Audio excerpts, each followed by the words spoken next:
ഏറ്റവും പ്രധാനമായി പറയേണ്ടത് രക്ഷാപ്രവർത്തനം കൃത്യമായി നടത്താൻ കഴിഞ്ഞു എന്നുള്ളതാണ്. ഇപ്പോൾ ഡിവൈഎസ്പി നമ്മളോടൊപ്പം സിദ്ദിഖ് സാറ് നമ്മളോടൊപ്പം ചേരുന്നുണ്ട്. സാറേ, ശരിക്കും എന്താണ് സംഭവിച്ചത്?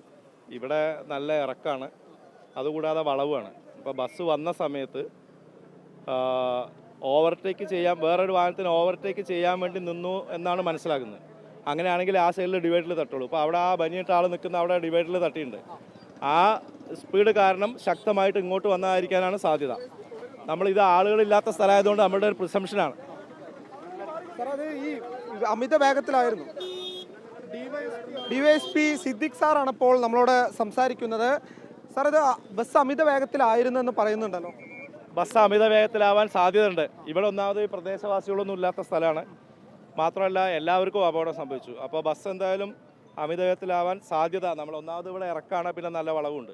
ആ സമയത്ത് മഴ ഉണ്ടായിരുന്നു എന്ന് പറയുന്നു. മഴ ഉണ്ടായിരുന്നു, നല്ല മഴ ഉണ്ടായിരുന്നു. ഈ പ്രദേശത്ത് 26 പേരാണ് ഇപ്പോൾ നമുക്ക് കിട്ടിയ വിവരം വെച്ചിട്ട്. 26 പേർക്കും പരിക്കുണ്ട്. അതിൽ എത്ര മരണം? ഒരാൾ മരണപ്പെട്ടു. അമിത വേഗതയിൽ പോകുന്നുണ്ട്. ഈ പ്രദേശത്ത് പരാതിയല്ല, ഇവിടെ വേറെ 1-2 ആക്സിഡന്റ് നേരത്തെ ഉണ്ടായിരുന്നു. 2 ആഴ്ചക്കകം 7 അല്ലെങ്കിലും ഇവിടെ ആക്സിഡന്റ് ഇടയ്ക്കിടയ്ക്ക് ആക്സിഡന്റ് ഉണ്ടായിട്ടുണ്ട്. അതിന് കാരണം ഇത് ഇറക്കാണ്, രണ്ടാമത് നല്ലൊരു വളവുമാണ്. അപ്പോൾ അതിനെക്കുറിച്ച് എനിക്ക് പരാതി കിട്ടിയില്ല, അത് അന്വേഷിക്കാം. ഈ അപ്രോച്ച് റോഡിന്ന് ദേശീയപാതയിലേക്ക് കയറുന്ന ഭാഗം കൂടിയാണ്. ഈ ഇറക്കത്തിൽ വരുമ്പോൾ അതൊരു വലിയ അപാകതയായിട്ട് പറയുന്നത്. അതൊരു പ്രശ്നം തന്നെയാണ്. കാരണം ഇവിടുന്ന് ഈ പോക്കറ്റ് റോഡിൽ നിന്ന് ഇറങ്ങുന്ന ഒരു ഭാഗമാണ്. ഒരു പക്ഷേ നമ്മളിപ്പോൾ ഇവിടെ ചർച്ച ചെയ്ത് മനസ്സിലായിട്ട് കണ്ടവരാരുമില്ല, കാരണം ഇവിടെ ഒന്നും വീടില്ലാത്തതുകൊണ്ട് കണ്ടവരാരുമില്ല. ഒരു പക്ഷേ ഇവിടുന്ന് ആരെങ്കിലും എൻ്റർ ചെയ്യുന്ന സമയത്ത് ആ ട്രാക്കിൽ വന്ന വാഹനം ബ്രേക്ക് ചെയ്തിട്ടുണ്ടാവും. അപ്പോൾ പുറകിൽ നിന്ന് ബസ് റൈറ്റിലേക്ക് കട്ട് ചെയ്യും. റൈറ്റിലേക്ക് അങ്ങനെ കട്ട് ചെയ്താൽ ഇതിൽ തട്ടാൻ സാധ്യതയുള്ളൂ. ഇതിൽ ഇടിച്ചതിന് ശേഷം അങ്ങോട്ട് പോയിട്ട് തല കുത്തി മറിഞ്ഞാണ്, അങ്ങനെയാണ് മനസ്സിലായത്. ആദ്യം ഇടിച്ചത് ഈ ഡിവൈഡറല്ല അല്ലേ? അങ്ങനെയല്ലേ? ഈ സൈഡിലെ ഡിവൈഡറിലാണ്.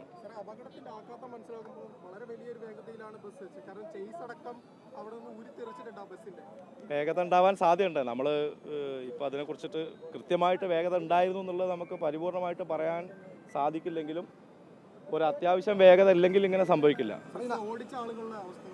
എല്ലാവർക്കും പരിക്കുണ്ട്. ബസ്സിൽ 26 പേരിൽ 26 പേർക്കും പരിക്കുണ്ട്. അപകടം നടന്നുടനെ നാട്ടുകാരുടെ ഒരു ഇടപെടലും രക്ഷാപ്രവർത്തനവും ഇടപെടലാണ് ഏറ്റവും വളരെ നമുക്ക് എടുത്തു പറയത്തക്ക രീതിയിൽ. കാരണം പോലീസ് സ്റ്റേഷൻ കുറച്ച് അപ്പുറത്താണല്ലോ. ഇവിടെ കണ്ടുവന്ന നാട്ടുകാരാണ് ആദ്യം വന്നിട്ട് ഇതിന് രക്ഷാപ്രവർത്തനത്തിന് നേതൃത്വം നൽകിയതെല്ലാം ഈ നിൽക്കുന്ന നാട്ടുകാരും ബാക്കിയുള്ള ആളുകളും.